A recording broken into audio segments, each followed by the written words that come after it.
বিসমিল্লাহির রহমানির রহিম। সম্মানিত প্রিয় দর্শক, আজকের গল্পটি হলো পিতামাতাকে অসন্তুষ্ট করার পরিণাম। ইমাম তাবরানী ও ইমাম আহমদ একটি ঘটনা বর্ণনা করেছেন। রাসূল সাল্লাল্লাহু আলাইহি সাল্লাম এর যুগে আলকামা নামে মদিনায় এক যুবক বাস করত। সে নামাজ, রোজা ও সাদকার মাধ্যমে আল্লাহ তাআলার ইবাদত বন্দেগীতে অতিশয় অধ্যবসায় সহকারে লিপ্ত থাকত। একবার সে কঠিন রোগে আক্রান্ত হলো। তার স্ত্রী রাসূল সাল্লাল্লাহু আলাইহি সাল্লাম এর কাছে খবর পাঠালো যে আমার স্বামী আলকানা মুমূর্ষু অবস্থায় আছে। হে রাসূল, আমি আপনাকে তার অবস্থা জানানো জরুরি মনে করেছি। রাসূল সাল্লাল্লাহু আলাইহি সাল্লাম তৎক্ষণাৎ হযরত আম্মান, সুহাইব ও বিলাল রাদিয়াল্লাহু তাআলা আনহুকে তার কাছে পাঠালেন। তাদেরকে বলে দিলেন যে তোমরা তার কাছে গিয়ে তাকে কালেমার শাহাদত পড়াও। তারা গিয়ে দেখলেন আলকামা মুমূর্ষু অবস্থায় রয়েছে। তাই তারা তাকে লা ইলাহা ইল্লাল্লাহু পড়াতে চেষ্টা করতে লাগলেন, কিন্তু সে কোনো মতে কালেমা উচ্চারণ করতে পারছিল না।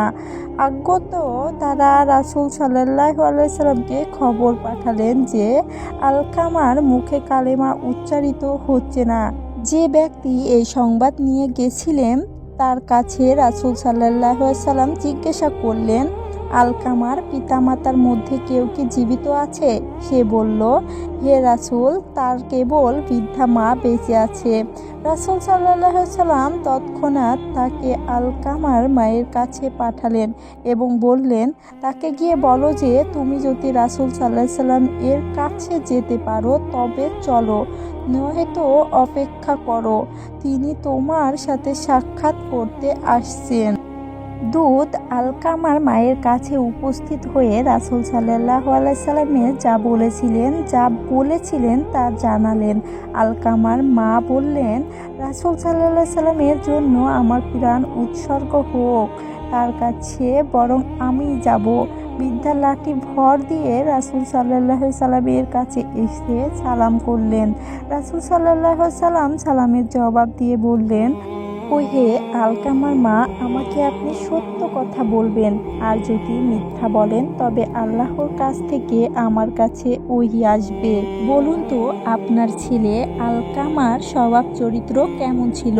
বৃদ্ধা বললেন, হে আল্লাহর রাসূল, সে প্রচুর পরিমাণে নামাজ, রোজা ও সদকা আদায় করত। রাসূল সাল্লাল্লাহু আলাইহি সাল্লাম বললেন, তার প্রতি আপনার মনোভাব কি? বৃদ্ধা বললেন, হে আল্লাহর রাসূল, আমি তার প্রতি অসন্তুষ্ট। রাসূল সাল্লাল্লাহু আলাইহি সাল্লাম বললেন, কেন? বৃদ্ধা বললেন, সে তার স্ত্রীকে আমার ওপর অগ্রাধিকার দিত এবং আমার আদেশ অমান্য করত। রাসূল সাল্লাল্লাহু আলাইহি সাল্লাম বললেন, আলকামার মায়ের অসন্তুষ্ট কালেমা উচ্চারণে আলকামার জিহ্বা আড়ষ্ট হয়ে গেছে। তারপর রাসূল সাল্লাল্লাহু আলাইহি সাল্লাম বললেন, হে বিলাল, যাও, আমার জন্য প্রচুর পরিমাণে কাষ্ঠ জোগাড় করে নিয়ে এসো। বৃদ্ধা বললেন, হে আল্লাহর রাসূল, কাষ্ঠ দিয়ে কি করবেন? রাসূল সাল্লাল্লাহু আলাইহি সাল্লাম বললেন, আমি ওকে আপনার সামনে আগুন দিয়ে পুড়িয়ে দিব। বৃদ্ধা বললেন, হে আল্লাহর রাসূল, আমার সামনেই আমার ছেলেকে আগুন দিয়ে পোড়াবেন? তা আমি সহ্য করতে পারবো না। রাসূল সাল্লাল্লাহু আলাইহি সাল্লাম বললেন, ও হে আলকামার মা, আল্লাহর আযাব এর চেয়েও কঠোর এবং দীর্ঘস্থায়ী।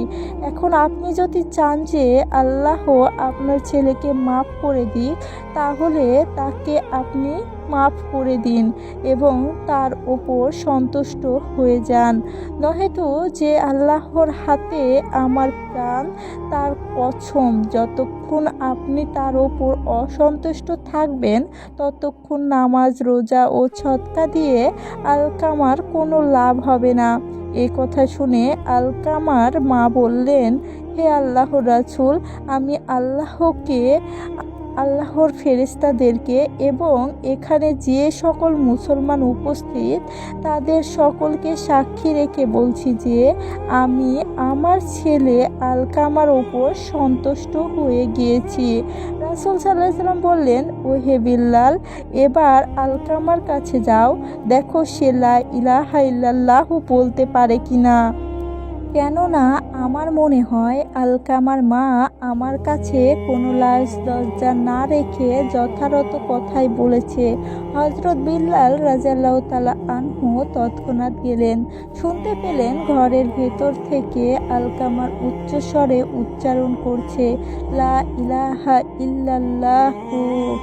ততঃপর বিল্লাল গৃহে প্রবেশ করে উপস্থিত জনতাকে বললেন, শুনে রাখো, আলকামার মা অসন্তুষ্ট থাকার কারণে সে প্রথমে কালেমা উচ্চারণ করতে পারেনি। পরে তিনি সন্তুষ্ট হয়ে যাওয়ায় তার জিহ্বা কালেমা উচ্চারণ করতে সক্ষম হয়েছে। ততঃপর আলকামার সেই দিনই মারা যায় এবং রাসূল সাল্লাল্লাহু আলাইহি সাল্লাম নিজে উপস্থিত হয়ে তার গোসল ও কাফনের নির্দেশ দেন, জানাজার নামাজ পড়ান এবং দাফনে শরীক হন। ততঃপর তার কবরে দাঁড়িয়ে রাসূল সাল্লাল্লাহু আলাইহি সাল্লাম বললেন, হে আনসার ও মুহাজিরগণ, যে ব্যক্তি মায়ের ওপর স্ত্রীকে অগ্রাধিকার দেয় তার ওপর আল্লাহ, ফেরেশতাগণ ও সকল মানুষের অভিসম্পাদ আল্লাহ তার পক্ষে কোনো সুপারিশ কবুল করবেন না। কেবল তওবা করে ও মায়ের প্রতি সৎ ব্যবহার করে তাকে সন্তুষ্ট করলেই নিস্তার পাওয়া যাবে।